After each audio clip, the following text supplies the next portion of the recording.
Salut les gars et bienvenue sur Kottman. Aujourd'hui, on va débuter avec le framework React Native. Vous voulez développer des applications mobiles, mais la question qui se pose tout le temps, c'est dois-je apprendre Swift ou bien Objective-C pour des applications iOS ou Java et Kotlin pour des applications Android? La réponse est non. React Native nous permet de développer des applications qu'on appelle multiplateformes, qui vont s'exécuter sur iOS et sur Android à la fois. Mais il se base sur un langage de programmation qui est le JavaScript. Pour débuter avec React Native, il faut faire ce qu'on appelle la configuration de l'environnement. Parce qu'il faut configurer l'environnement pour pouvoir développer avec React Native. Et aujourd'hui, c'est ça qu'on va faire. Allons-y. D'abord, il faut qu'on visite le site de React Native qui va nous expliquer comment configurer l'environnement. Tapez sur Google React Native. Cliquez sur A Framework for Building Native Apps Using React. Mettez ça en français. Vous cliquez sur Doc. Ici, à gauche, vous cliquez sur Configuration de l'environnement. Vous cliquez sur Mise en place de l'environnement de développement. Voilà, vous y êtes. Là, Là, vous avez deux façons de configuration. Soit vous pouvez configurer l'environnement de telle sorte que vous allez tester votre code sur votre propre smartphone.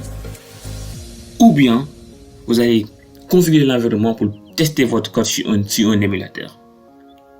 Et ça, sur l'émulateur, c'est encore plus complexe. Mais d'abord, pour débuter facilement, on peut utiliser l'interface de Expo-Cli.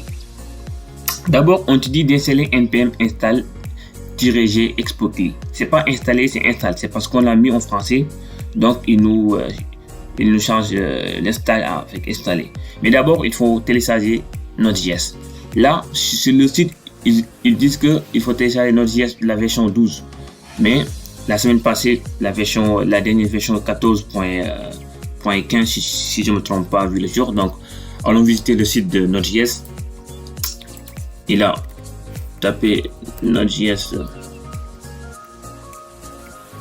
Boum. Vous y êtes sur le site. Là, c'est là 14.15.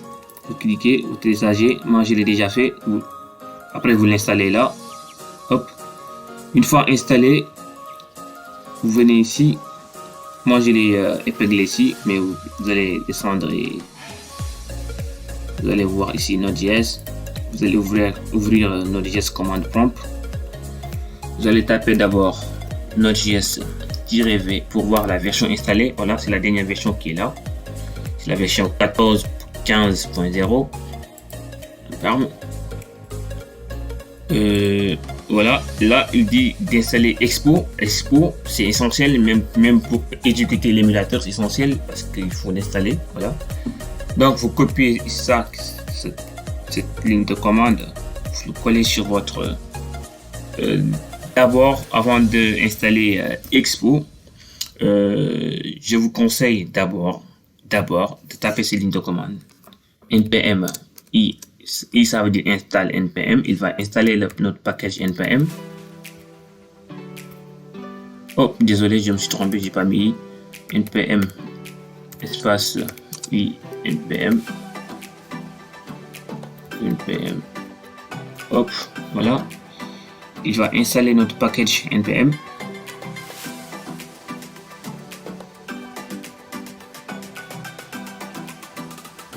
Moi, je l'ai déjà fait, mais je le refais pour que vous saviez comment installer. Voilà, il est là, il a installé notre package npm.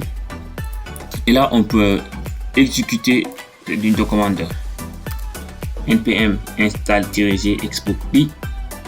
Boum, il va installer Expo. Voilà, ça va prendre un peu de temps pour l'installation d'Expo. C'est rapide. Voilà, on va aller sur le site pour voir la suite. Une fois Expo installé, il faut créer votre dossier. Expo va vous générer un dossier qui va contenir la configuration nécessaire pour développer votre application. Avec cette ligne de commande expo init, on va créer notre dossier. Le dossier qu'ils ont donné sur Airson Project, nous on va l'appeler cours, ou bien on peut l'appeler autre chose. Voilà, là il est en train d'installer expo. Là vous allez voir, c'est un peu long. Voilà, c'est bon. Maintenant on peut taper expo init. Désolé, expo init, on va l'appeler on va l'installer sur notre, voilà, expo init, on va faire expo init cours. Boum, voilà. On va attendre. Taper encore deux fois sur entrée et il va installer JavaScript dépendant, c'est-à-dire les dépendances JavaScript dont on a besoin pour pouvoir exécuter ou commencer à développer notre application.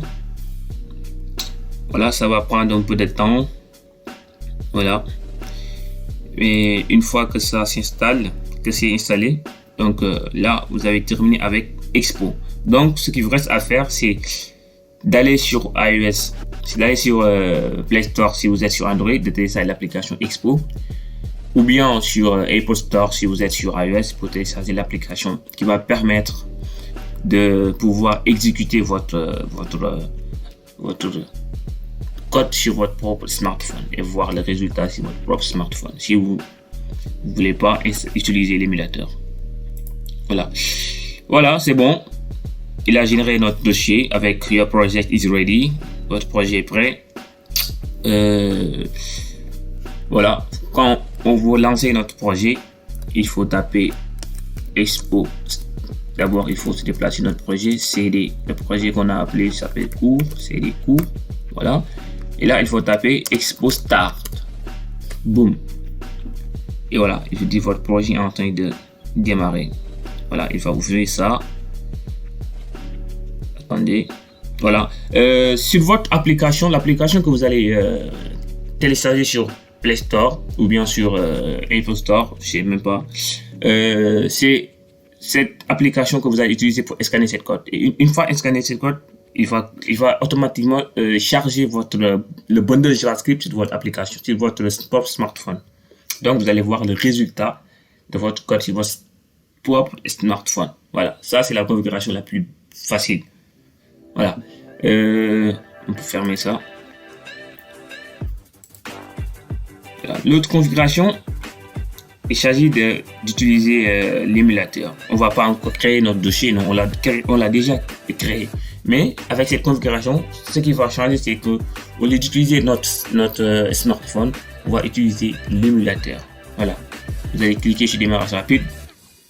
Vous allez suivre toutes les explications qui sont là.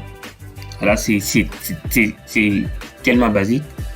Vous allez regarder ce qu'il y a. Vous allez télécharger Android Studio sur le site Android Studio. Voilà. Vous allez télécharger Android Studio ici. Installer, c'est bon.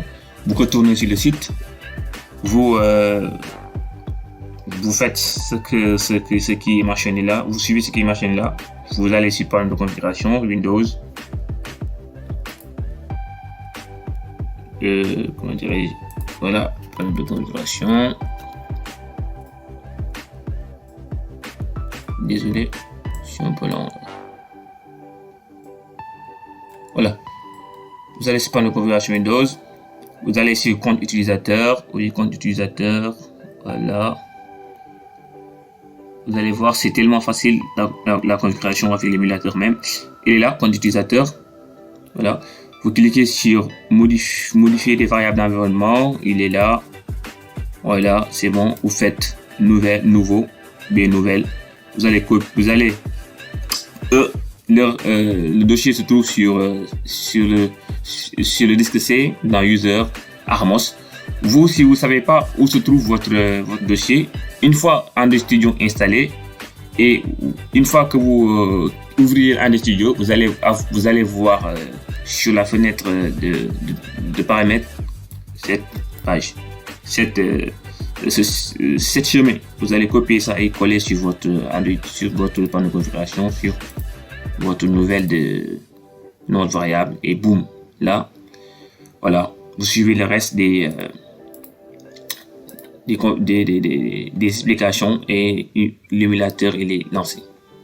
Voilà, on s'arrête là aujourd'hui et la prochaine fois on va débuter avec d'écrire nos premières lignes de code avec framework React Native.